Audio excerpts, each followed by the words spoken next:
This next session is your chance to ask questions to Gen Z creators themselves and also get a little bit of a behind-the-scenes look of what it's like to be a creator. So, if we welcome back Ruby, Head of Influencer Marketing at Pion, and she's going to be joined by Jasmine and Gabriel, Gen Z creators.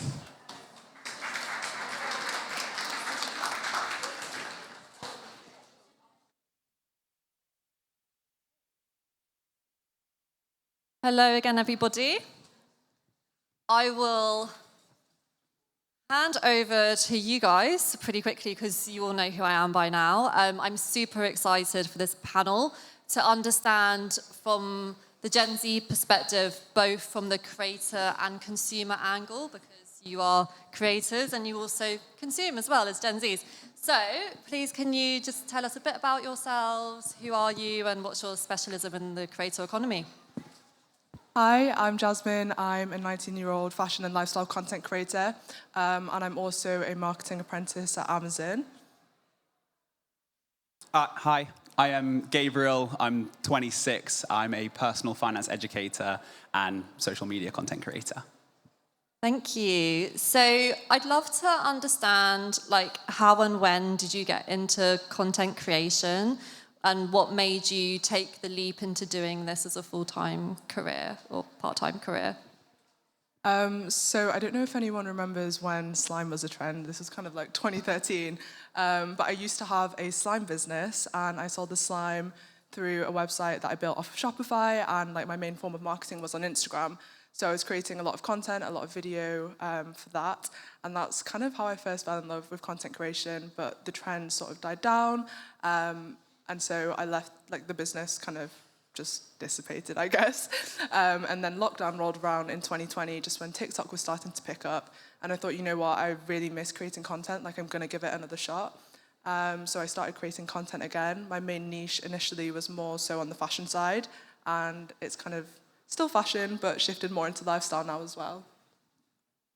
Yes, so I have always been a bit of a nerd. A lot of people use social media to kind of escape and watch entertainment. I used it for a lot of educational reasons. I loved it. I devoured all of that kind of content. And I also have always loved teaching, I've tutored my whole life, all that kind of stuff. And I always thought I could maybe give it a go, but put it off again and again. I was studying engineering at university. When you're in fourth year, you don't have time to breathe, let alone make a video. So eventually when that finished and lockdown begun, I had a lot more time on my hands. So I started to teach things I was interested in learning about. As I learned things, I taught them.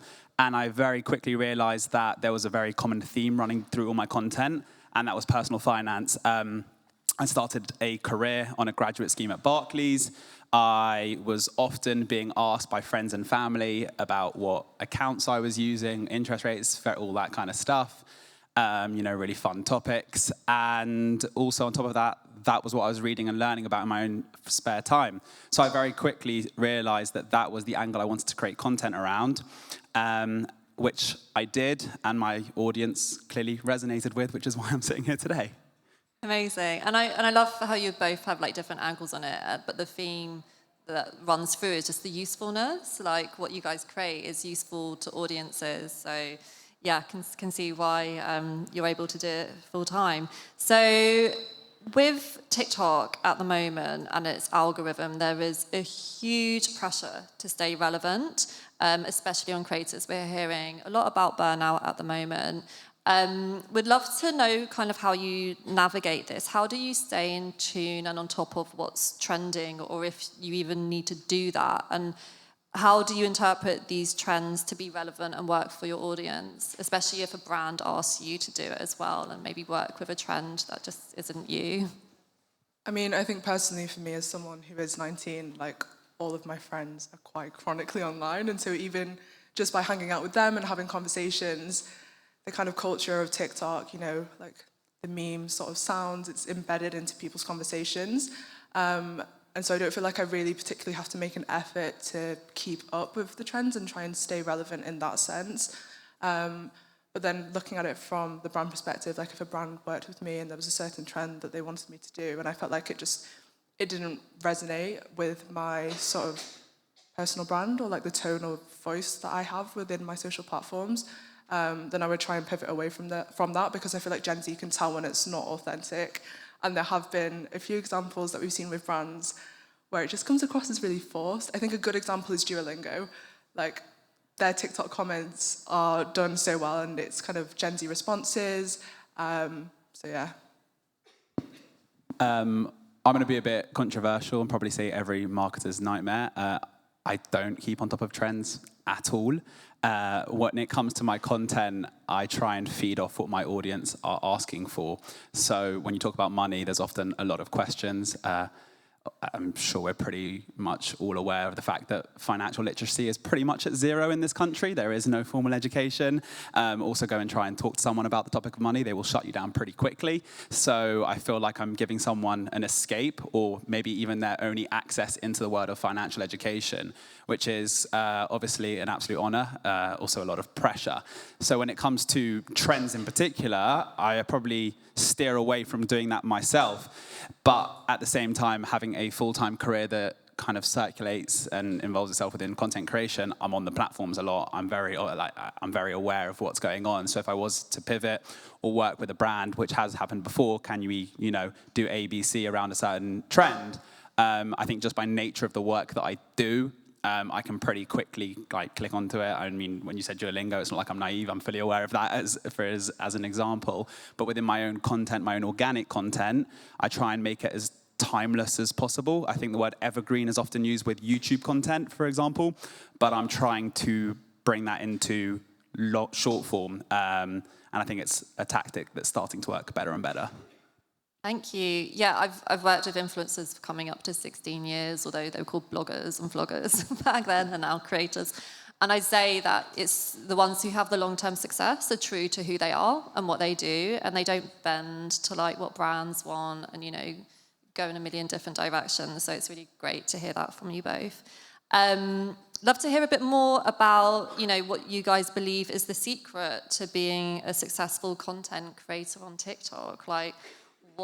What's the info you can share behind that? What have you learned? I mean, yeah, I feel like if we knew the secret, We'd all be crazy. That would be an absolute hack in and of itself. The ultimate word with any creator, if you had to distill it down to one word, it's consistency. Obviously, that comes with a lot of things in and of itself. You'll have gurus online saying, post 3 times a day, post 5 times a day. That's obviously consistency, but taken to a whole new level. I post 4-5 times a week. That's the consistent schedule that I'm able to keep up with. That's the one my audience expect from me. And that's the one that allowed me to kind of grow at a nice pace at the start of the journey as well. So that's kind of my magic hack to growing. Obviously, underneath that needs to just be generally good content. I think that one of the best ways that I did this at the very start was I would send content to content friends, not my real friends, because they would absolutely abuse me if they were kind of testing out my content at the start of it when I had no followers. But I would send it to people that I'd met in the social world, and they could very quickly just tell you straight away, without removing your own perspective from it, no, that's rubbish. I'm not going to watch that more than 3, 5, 7, 8 seconds. And as we all know with TikTok in particular, you have about 0.5 seconds to grab someone's attention. So those are kind of the 2 things that I would do. I mean, like you said, I definitely don't think that there's a secret kind of recipe. I mean, there's things that you can do, like consistency, but the most important one that sticks out to me, especially across YouTube and TikTok, is authenticity and also passion from creators. If you're genuinely passionate about the content that you're creating, you're not going to be as likely to burn out. And also it conveys in your videos and the things that you post. And I think people can recognize that, and it allows you to connect with the audience a lot better. Yeah, I think I'll just jump in and say that passion is the secret to consistency. Because if you are creating content on a topic you don't like talking about, like you mentioned, burn out very quickly. Great, thank you. And I'd love to just dig in a little bit more into how you measure your own success on the platform, or if you even do, how do you measure your success on TikTok and within your own content? Is that something that's important to you? I think for me, it's definitely changed. Initially, I was posting more kind of fashion-focused content, And in terms of engagement, it was easier to get views and it was easier to get likes. Whereas now that I've shifted more towards lifestyle and I'm doing an apprenticeship and I've been talking about that, people are more engaged in the sense of comments and like questions, and people will watch my TikToks. And I've had it a few times where I haven't had time to reply, and I'll end up getting emails from people because they're genuinely so interested. And I think that's kind of more important to me because it shows that there's more of a connection with the content rather than just like a styling video. Yeah, if we're talking metrics for a creator, the answer nowadays probably is comments and shares. Views, of course, are important, but I think if you're a creator that's constantly watching the view count on a video, that will lead into kind of a negative spiral in terms of kind of your mental capacity of dealing with it. When that video flops, you're going to think that your career's over. Whereas if you've got a video that maybe has less views but has a way higher engagement in terms of the depth of the comments that are being asked, that is when you know you made a game changer. If it leads to things like you mentioned, like emails, that's when you know you're really leaving an impact on people. So I think, yeah, now as an established creator, what I'm looking for is the difference that that piece of content is making, and that is the way that I can read that answer. Thank you. Yeah, as a marketer, I agree. And like, there's so much emphasis on views, etc. But the engagement is like the real quality aspect that I personally measure on as well. So I'm aligned there. Going on with TikTok, and obviously there's big noise in the USA. Will it be banned? Would that ever filter out over to here? I hope not. Do you feel any of that pressure at all as creators? Like, there's many people I've spoken to are already diversifying their content and going omnichannel with their content. Is that something that's a consideration for you? Do you think as an industry that's impacting creator content in general? I mean, I wouldn't say I felt the pressure to diversify because of the US. More so because of the algorithms, actually. I feel like they can change all the time. And so it's important to have established a presence on other platforms. But also as well, I think a big one for me is I kind of use my platforms for different reasons. As in TikTok tends to be slightly more long-form content, whereas on Instagram it's more kind of like keeping up with me on a day-to-day basis. So I really like to make use of like my Instagram stories. And yeah, I just think I like to use platforms for different reasons. Yeah, again, I wasn't too scared. My dad has sent me so many screenshots from newspapers saying TikTok's about to go down. Do you want to go find a job? And I'm like, gosh, I have a job, thank you. So I think he's aware of that. But in terms of, like you mentioned, this need to, I suppose, spread yourself out a little bit more, I create content very intentionally for all platforms. Again, thinking of what I do and the way that I do it, efficiency is a really key word. So if I can make once and post 5 times, 6 times, I don't even know how many platforms there are now, but I think probably about 5 that I'm posting on. If that one piece of content can resonate with as many of them as possible, that works perfectly for me. Again, I know that there is, like, the best practice is to create intentionally for each platform. But for my day-to-day content, that just isn't a system that will work for me. But I think the next thing that every single creator has to be conscious of is taking ownership of your audience. It's actually scary how many people that, like you mentioned, if TikTok went down, tomorrow, you'd have 99% of content creators be like, oh, okay, well, that's where all my audience was. Let's see what's next for me. Whereas that's something that became more apparent to me when I left my job a few years ago, was this idea of taking your audience offline. So now that's through courses, that's through, in particular, just a newsletter, something that I write up. It's literally going into my content anyway on a weekly basis. I write it up, I put it in a script format, I put it in a newsletter format, and they go there. And one thing that's incredible about that, and an extra bonus, is the depth of your engagement with your audience. Like, I get more email replies from, a newsletter that might have been read by 5,000 people than I will get from a piece of content that has 10 million views. Yeah, we're seeing that a lot more with creators, like becoming more entrepreneurial and like owning their community for like their career moving forward. So yeah, it's great to see the impact you're having with that. And just wondering, like, because obviously we're touching upon like the omnichannel approach, like, and you guys work with brands, like, do you think that, do brands like come to you and just like, I just want it for this one platform, or do you think there's benefit for them to be working with you across more than one platform? I think personally for me, there's definitely benefit to working across multiple platforms. And most of the time, I will tend to post like a TikTok and then maybe like accompanying Instagram stories. And even as someone who consumes content, like when I'm watching ads or I see an ad on TikTok, if I then see it on that creator's like Instagram story or on another platform as well, it kind of makes me more inclined to want to find out more because it seems more authentic. Like it's not as polished as it would just be if it was one singular ad. So I think, yeah, it's really important. Yeah, personally, again, from the way that I create content, it makes complete sense.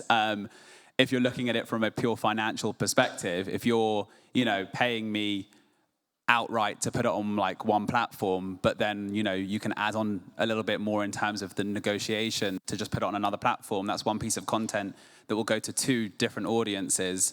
And it's better for the creator because creators are always looking to obviously increase their income with like strong brands that they can do that with. And it's better for the brand because they're getting very cut prices on posting on a secondary platform.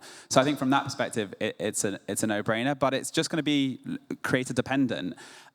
If your creator that you want to work with has an audience that isn't relevant full stop on one platform because of their demographics, and is only suitable towards your brand campaign on another platform, then of course, then it's an easy decision. Like, don't need to post on more than one platform. So case by case, but with my own practice and my own, the way that I post content, yeah, every single time. Thank you very much. I'd love to hear about any struggles or barriers that you guys are facing within the creator economy today. And we have some brands and maybe social media platforms in the room. Like, what issues do you think need addressing at that level? Well, one thing that I've been working on that I don't know if it's so relevant to brands, but again, it actually is most creators are solo entities. They will work on their own. They'll do pretty much everything themselves. You'll probably find the rare case where they outsource things like editors. They might be under management, but ultimately they are working as a kind of solopreneur, that word. There's obviously the unique case where people have massive teams, but these are the outliers, the like 0.1%ers. So I think there's this real lack of connection and community. So over the past year and a half, I've been trying to bring creators together through a community called the Creator Space, which is literally a community for creators, by creators, to educate themselves, network, come together, share best practices. One thing that we learned very quickly from doing that is that creators on their own have a bit of a like dog-eat-dog mentality. If you get a brand deal, I can't get a brand deal, so I'm just going to do that. If I can undercut your rate, then I can get that from under your feet, all that kind of stuff. Whereas when you bring creators together to learn from each other, what you very quickly realize is that if they share information, share brand contacts, help each other, refer each other, you kind of lift each other up. As an industry, if there's one person that's kind of, let's say bringing like the average price of a deal down, that deflates an entire community, where if you bring that one person up with the rest of you, that improves their own business. The same with like referrals and tips. I'm often being asked by a brand, hey, we want to work with you, but do you know anyone else? And thanks to this, I can, bring other creators into these campaigns with me. So I think this loneliness kind of side of being a content creator is really important. Obviously, this community only has 350 members, 400 members or so. I would say in London, there's probably near 10,000 content creators, so we're kind of scratching the surface. But yeah, that would be my one thing that's a bit of a problem. I feel like following on from your point, community is a big one, but also transparency, especially if you're a creator that doesn't have management. There's such a lack of information out there about, how much you should be charging for rates, what the correct deliverables should be, and sort of like timelines on receiving the brief, creating a concept, and then producing the content and sending it through. And I know I have a lot of creative friends who I've discussed rates with, and there's still such a disparity, and it's just really interesting to see, because I feel like on a case-by-case basis, it does tend to be quite unique. There's never sort of a standard. So I think we do need more transparency around that. Yeah, I think it's a really, really hard one from our side, the brand side. TikTok is a bit of a wild west when it comes to pricing. We try and treat it as much as we can as a media buy, and we have 10 different criteria that we score people on to try and have a fairness. But Yeah, there's always going to be some anomalies, but I think information sharing and that community positive mindset is so important. Like on all sides, like I get the sense, you know, when I'm working with some creators, there's such a scarcity mindset, and it's like there aren't actually that many good creators. There's enough jobs to go around. We don't need to make it harder for each other. So yeah, it's a really great topic to be speaking about. And for you as creators, are you guys seeing this as like your career path, like for life, long term, or is it a gateway into something else for you at the moment? It's funny, we were literally just discussing this before we came on. And I think that it's very rare to have a full-time career just as a content creator. And what I mean by that is there's unique examples that you can probably already think of off the top of your head. I mean, if I say a group like the Sidemen, they will always be able to have a full-time career as content creators. They are recognizable. They are kind of, like I keep saying, like the 0.1% of the 0.1% when it comes to that. But there are so many creators out there that will, you know, build their audiences, but I don't think that you can rely on that fully in terms of like a sustainable career.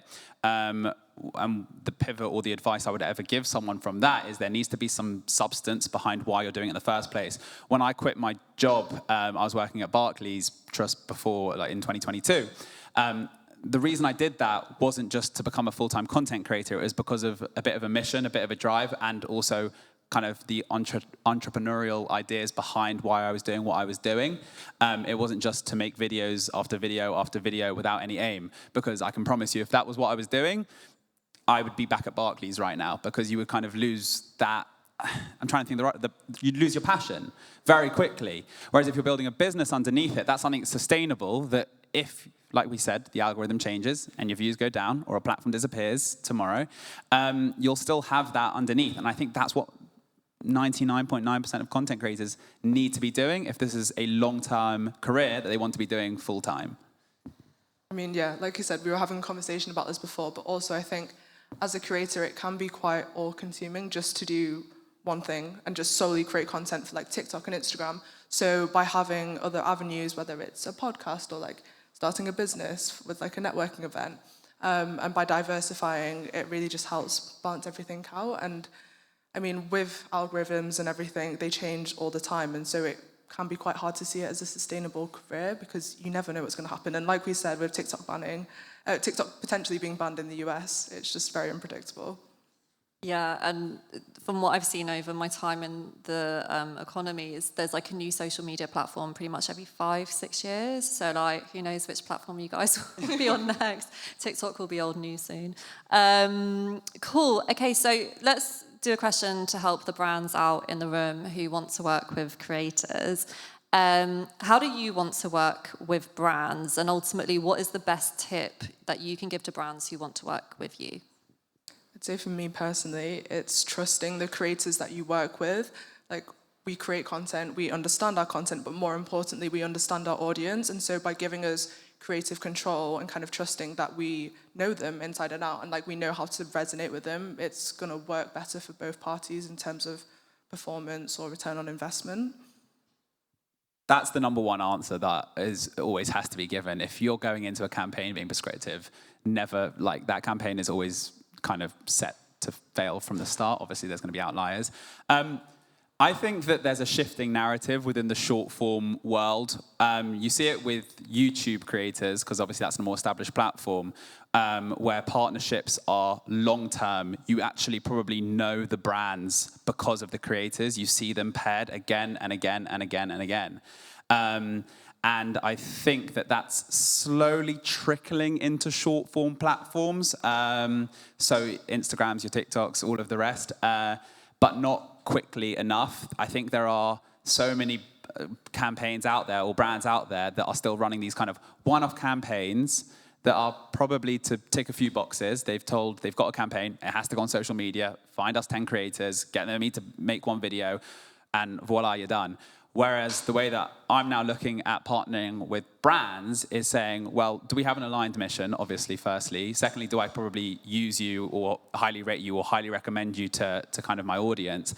And then let's sit down together and think about how we can be a creative long-term partner, because my audience probably they understand, and to an extent, it obviously does work. That's why brands, you guys continue to do it, these campaigns. But the real impacts, I think, for a brand made on social media with a creator are the ones where, let's say I'm watching my favorite TikToker.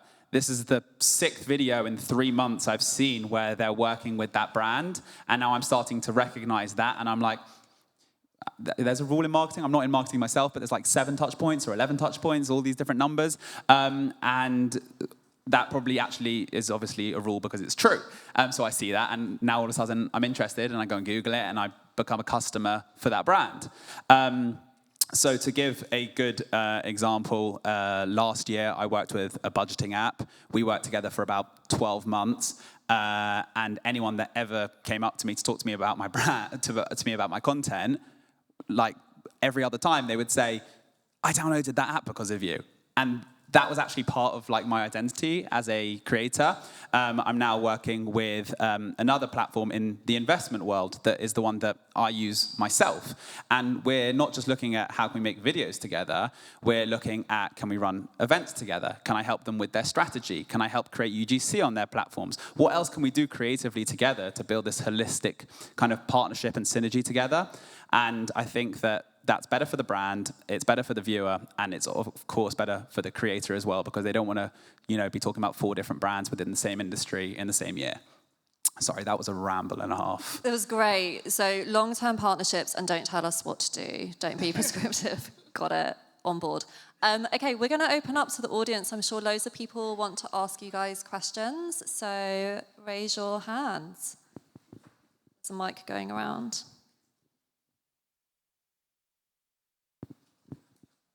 Got a shy audience today.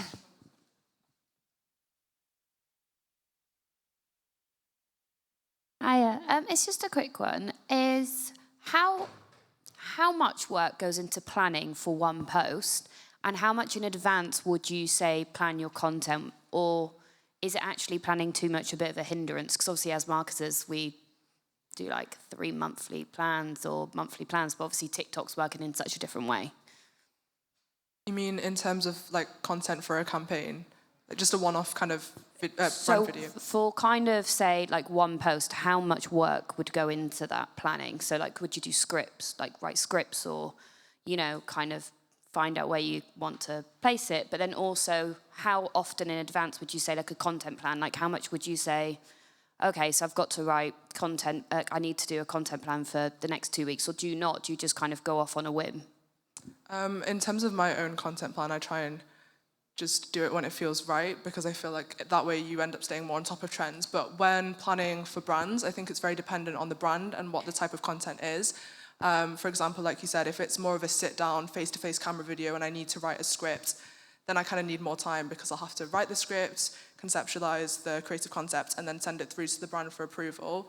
Whereas if it's a video, like let's say like a day in the life, then again, I'm going to have to think about where I want to be filming, like where's the products going to be placed and things like that. So I'd say maybe like a week and a half to 2 weeks is probably most ideal for me personally. I don't know. I suppose if you're a trend-based brand, the answer is you can't have 3-month lead times. It's never going to work. You probably need 24, 48-hour lead times, if that. You probably need to be able to post a video and think of it in the same day. But for my own content, I could make a video in about 45 minutes to an hour if it was a one-off video, from like sitting down to think of the video to posting it online. But my actual lead time is probably in the region of 2 weeks. I think that it surprises most people when I say that I touch a camera once every 2 weeks, probably. I sit down and I film all of it then. 95% of my job is writing, bit of researching, writing. So that's what I do with most of my time. Working with a brand specifically, I would probably look for a similar, if it fits into my kind of schedule and campaign, 2 weeks is normally more than acceptable. Of course, you can rush things and try and get it through, but I suppose brands have things better prepared than the creators do. So I would hope that it would go the other way. You have more than 2 weeks rather than less than 2 weeks to get it done. Thank you. Any more? Hi, I have a question from like a creator perspective. I see like a reason in the fact that a lot of brands do you prefer to do gifted collaboration rather than like paying the creator for the content that they produce?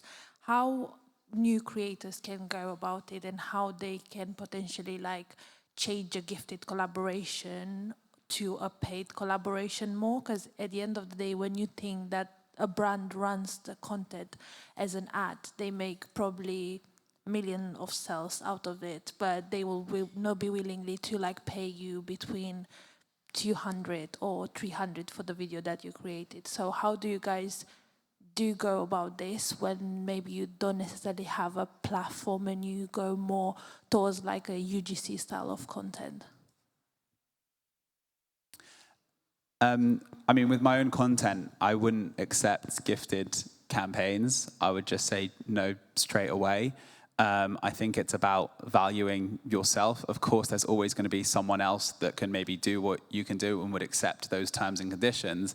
I think if you're speaking to that brand and the brand are speaking to you, there's a reason for that. They want you to make the content because they like your portfolio, especially if you're, let's say, a UGC creator, they like what you've done. So you've got them in the room, you've got them to sit down. It's then just about you're putting in work for them, right? And what's it called? A gift doesn't pay your bills. It doesn't put food on the table. They have to, at the very least, pay for your time and your rate card. So I think it's just an element of saying that. I think it's the flip side. Let's say you're reaching out to a brand about getting gifted something or about working with them, and they're like, yeah, we'll send it to you in exchange for that. Then maybe the conversation needs to be more about like kind of the range of products that you want to get from them. So instead of, just, can you send me A, B, C, D, E, and F, and I can do an entire series on that. So it's just about being creative with your options. But I think, like I said at the start, if you're having that conversation with the brand, they've reached out to you, you've reached out to them, and they've kind of bit, and they're happy to have that conversation, then you're putting in work for them. Work has an hourly rate at the very least, and that's something that you should have as a non-negotiable. And if they say no, you should say no back to them. Yeah, I think it can be quite difficult, but I have noticed more and more that creators are kind of putting their foot down and being like, okay, like, I know the value of my work and my content creation, and I deserve to be compensated for it. And so I'd say a big thing, as cliche as it sounds, is just believing and backing in yourself. If you know the value and worth of your content and you're able to convey that and get it across to the brand, then you're already at an advantage. And I know as a creator, it can kind of be a little bit scary sometimes because you know that there's other people out there who will do it for gifting. I think you just have to think like you just really need to believe in yourself, and the work will follow through. I think we've got someone in the corner about to ask a question. Go for it. How collaborative do you like to be with brands? If a brand came to you with ideas for content, would that be a hindrance, or do you want kind of complete and utter independence on the content you create? I think I like them to be collaborative, but with guidance. Like if you come to me with some sort of brief, but it's not set. Like if you're writing a script for me and you're giving me like 7, 8 different points that I have to fit into the video, then at that point it becomes very salesy and I don't feel like I'm creating content for my audience. But to me, a collaborative approach is more a brand giving me the brief, like conveying the brand messaging that they want to get across and working with me to kind of find out how we fit that authentically into the content. Yeah, it's lovely when a brand wants some level of collaboration with you. I think there's like a happy medium. When we say don't be over-prescriptive with us, what we mean is don't give us a script that we have to read out to a camera. It's nice to have the direction and kind of the context around the campaign that you're working on, if it's a one-off campaign. And then normally the person at the brand, they're still people that know the world of marketing, they know the world of media, they consume it themselves. So you want their opinions on what you've put through to them. You don't want them to also just be, like yes men that just go, yep, you're the creator, yep, yeah, that's great, yep. Yes, we do know our audience best, but you know your brand best. So there has to be that middle ground. I think it just makes it more fun when everyone's having fun and they're working together and there's a nice partnership and, it's just nice people working together. The content just tends to come out better. I was going to say, following on from that, I think it's a big case of mutual respect. Like, if you respect that we know our audience and we can respect that you know the brand, that's kind of the best approach to take when working together. And like you said, it's often that content or those ads that perform the most well. Yeah, I think what that actually looks like in practice is it's the best brands I've ever worked with are the ones that will always set up a nice call at the start, an introduction, where it's not necessarily for them to kind of read a slide deck at you because they could send that to you. It's where you discuss ideas together, they come and explain the concept with you, you have a bit of a back and forth, you get to know each other as well. I think that leads to kind of like the best next step. So at the very, very least, like you should be jumping on a phone call with that creator every single time. Nowadays, we can even meet up in person because it's not like COVID anymore. So that's another great thing to do. Bring them down to the office, get them to know the team. You're investing probably a lot in those creators. So the creators should be willing at the very least to come down and, you know, attend and give their time on that side of things. So I think that would be a great starting point. And then you can work forward from there on the right balance between the two of you. Again, sorry, following on from that, you're just making me think now.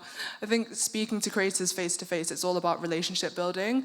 And if you're kind of making that effort and going sort of like the little extra mile to build that relationship with us, we're A, going to trust you more, but also B, kind of be more inclined to not work better, but like say you needed the content on a quicker turnaround, I'd be more willing to do it if I had a brand that I'd already like spoken to me and kind of built that relationship and trust. So I think that's another really important thing.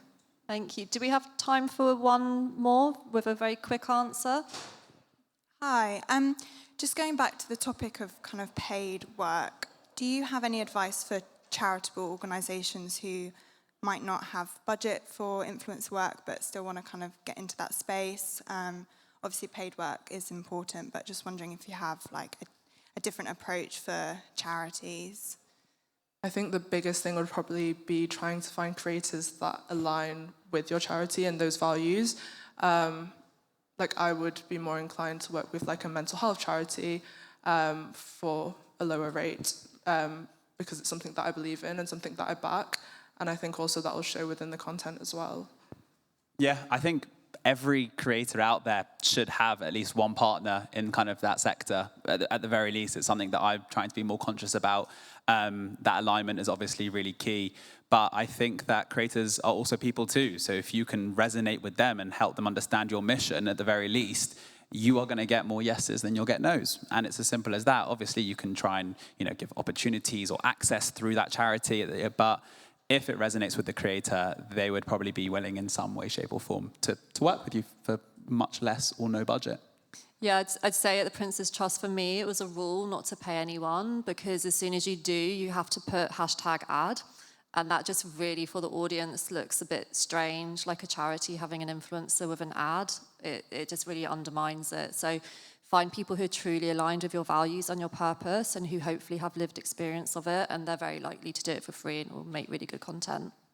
And that is all the time that we have. So thank you so much to our amazing panel and to you guys. Thank you. Well done. Great. Thank you very much, everyone. That is the end of the creator track, but the content continues over on the culture track, where you can hear from Olympic athlete Jazz Sawyers.